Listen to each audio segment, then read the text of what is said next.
Oxygen అందించిన జిల్లా నిజామాబాద్ అని అన్నారు సీఎం కేసీఆర్. టీఆర్ఎస్ పార్లమెంటరీ స్థాయి సన్నాహక బహిరంగ సభలో పాల్గొన్న సీఎం ఎర్రజొన్న రైతుల సమస్యలు తమ దృష్టికి వచ్చాయని, వారి సమస్యలను పరిష్కరిస్తామని హామీ ఇచ్చారు. రైతులను రెచ్చగొట్టేవారు చాలా మంది ఉంటారని, మాటలను నమ్మి మోసపోవద్దని సూచించారు. మరోవైపు కాంగ్రెస్, బీజేపీ ప్రభుత్వాలు దేశానికి చేసిందేమీ లేదని మండిపడ్డారు.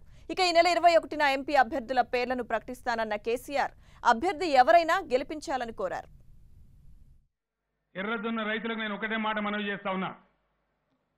ఎర్రజొన్న రైతులు మాకు కొంత ధర రావడం లేదని బాధపడుతున్న విషయం నా దృష్టికి వచ్చింది. తప్పకుండా మీకు న్యాయం చేసే ప్రయత్నం చేస్తాం.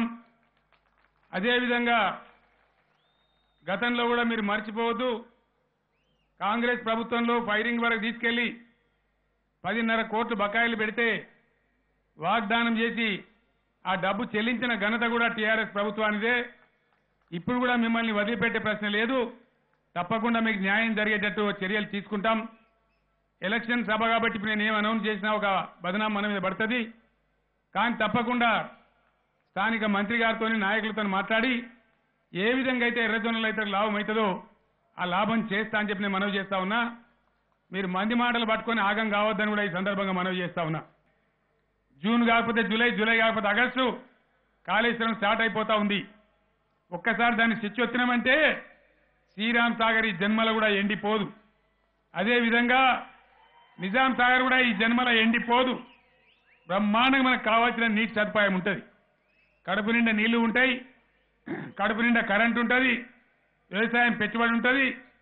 ఒక 7-8 ఏళ్ళు అట్లా ఇచ్చుకుంటే రైతులు బాకీలు పోయి రైతుల జేబులో ఒక 5 లక్షల రూపాయలు తిలకుండాలి రైతుల బ్యాంకులో.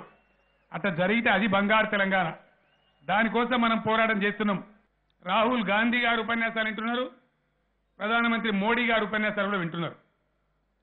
వాళ్ళు ఎంత లొల్లి పెడుతున్నారండి, మైకులు వలిగిపోతున్నాయి. ఇక ఎవరి మీద పెడతాను లొల్లి? వాళ్ళు 65 ఏళ్ళు ఈ దేశాన్ని పాలించిన వాళ్ళు ఎవరు?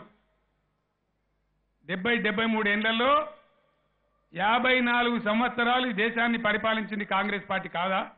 అబద్ధమా? 11 ఏళ్లు బీజేపీ పరిపాలించింది నిజం కాదా?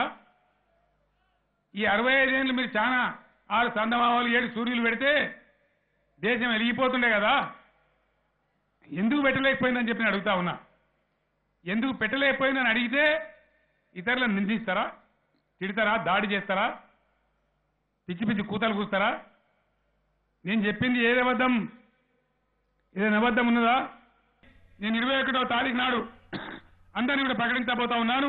నిజామాబాద్ లో కూడా అభ్యర్థిని ప్రకటించబోతాం. ఎవరు అభ్యర్థి అయినా సరే దయచేసి మీ దీవెన ఇచ్చి పెద్ద ఎత్తున గెలిపించాలని చెప్పి మీ అందరినీ కూడా నేను కోరుతా ఉన్నాను.